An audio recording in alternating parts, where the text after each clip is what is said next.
Hi friends, Ajman മുഷ്രിഫിലെ നെസ്റ്റോയിലുള്ള ice bay open ആക്കിയിട്ടുണ്ടെന്ന് പറഞ്ഞിട്ട് ഞാനൊക്കെ എത്തിയതാണ് കേട്ടോ. ഇവിടെ നിന്ന് മുന്നേ 3-4 ഫ്ലവേഴ്സ് കഴിച്ചിട്ടുണ്ട് പറഞ്ഞ്. അപ്പം ഞാൻ പറഞ്ഞു എനിക്ക് എന്തായാലും ഒന്ന് ഐസ് ബേ പോകണം പറഞ്ഞിട്ട് അങ്ങനെ ഞങ്ങൾക്ക് ഇന്ന് ഒരു ഡെലിവറി കൂടി ഉണ്ടായിരുന്നു കേട്ടോ അജ്മാൻ നെസ്റ്റോൻ്റെ ആ സൈഡിൽ. അപ്പം ഞങ്ങൾ വിചാരിച്ചിരുന്നു എന്തായാലും വരാമെന്ന്. അപ്പോൾ ഇവിടെ ഒരുപാട് സ്റ്റിക്ക് ഐസ് ഉണ്ട്. അതുപോലെ നമ്മൾ നാട്ടിൽ പറഞ്ഞ പോലെ കോല ഐസ്, അതുപോലെ ഒരുപാട് മറ്റേ കപ്പ് ഐസ് ഉണ്ട്, അതുപോലെ ആ കോൺ ഐസ് ഉണ്ട്. അങ്ങനെ ഒക്കെ നല്ല പ്രീമിയം ക്വാളിറ്റിയിൽ വരുന്നതാണ് കേട്ടോ. അപ്പോൾ ഇക്ക പറഞ്ഞ് എനിക്ക് ഇത് മതി എന്ന് പറഞ്ഞു കേട്ടോ, ചോക്ലേറ്റ് മതി പറഞ്ഞു. അപ്പോൾ ഞാൻ പറഞ്ഞു വേറെ ട്രൈ ചെയ്ത് നോക്കുക. അപ്പോൾ ഇക്ക പറഞ്ഞു വേണ്ട, എനിക്ക് ചോക്ലേറ്റ് മതി പറഞ്ഞു.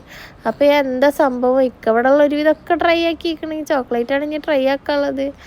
അപ്പോൾ ഞാൻ പറഞ്ഞു അത് ഞാൻ ട്രൈ ആക്കിയിട്ട് നിങ്ങൾ തിന്നാൽ മതി പറഞ്ഞിട്ട് ഞാനിട്ട് വാങ്ങിയിട്ട് ഞാൻ ട്രൈ ചെയ്തിട്ടാണ്. ചോക്ലേറ്റ് അടിപൊളി ടേസ്റ്റ് കിട്ടും. ഞാൻ വിചാരിച്ചു ചോക്ലേറ്റ് ഒരു കയ്പ്പൊക്കെ ഉണ്ടാവുമല്ലോ അധികം ചോക്ലേറ്റ് ഐസ്ക്രീം വാങ്ങിയാൽ.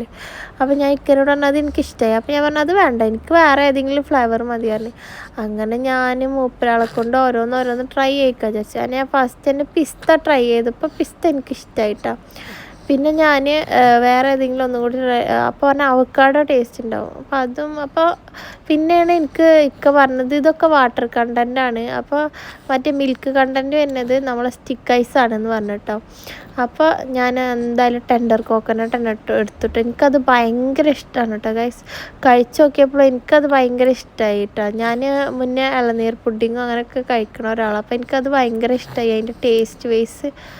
അപ്പോൾ ഇക്കതാ കഴിച്ച് വരുന്നുണ്ട്, ഒരു സൈഡിൽ കൂടെ മോളെ ഇതാക്കിയിട്ടും വരുന്നുണ്ട് കേട്ടോ. അപ്പോൾ നമ്മുടെ വീഡിയോ ഇഷ്ടപ്പെട്ടാൽ ലൈക്ക് ചെയ്യുക, ഷെയർ ചെയ്യുക, സബ്സ്ക്രൈബ് ചെയ്യുക. അജ്മാനിലുള്ളവരൊക്കെ ഒന്ന് കമൻറ്റ് ചെയ്യുക കേട്ടോ. മുഷ്രിഫുള്ളവരൊക്കെ